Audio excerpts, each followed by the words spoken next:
Junior wanted to go with me to go down the hill. I'm sure she's glad she didn't. I hope I got that.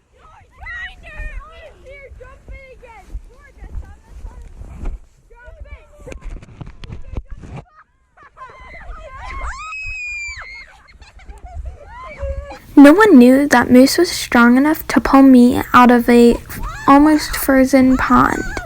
And in addition to that, ponds can be way deeper than they seem, because I was right off the bank and I could not touch the bottom. Breathe. Okay. I think I'm gonna go home for a minute. That's a good idea. You should keep on going. No, that was deep. You need to head home. Yeah, you're gonna get hypothermia. I think I'm gonna keep staying out. Yeah, that's a good idea. Yes.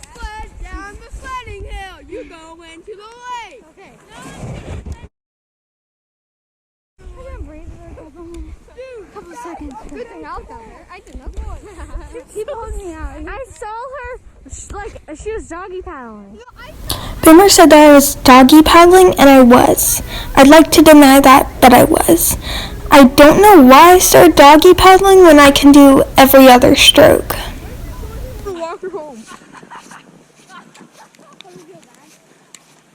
After this, Moose fell into the pond with Junior on the sled, but Junior fell off. Junior had a very lucky day.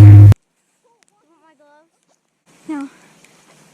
Yeah, I'm going, but we're not going to see you for a couple hours. Let your snuggle. I'm gonna come back out. Okay, bye. No, you're coming. Bye, I want to sled. Okay, so what were you thinking when you were in the water? I couldn't breathe. I was literally yelling it. I was at the top of the hill and I was watching you, and I think I got it on camera. You face planting in. I don't think my head went underwater, did it? It did. You have mud all over your face. Great.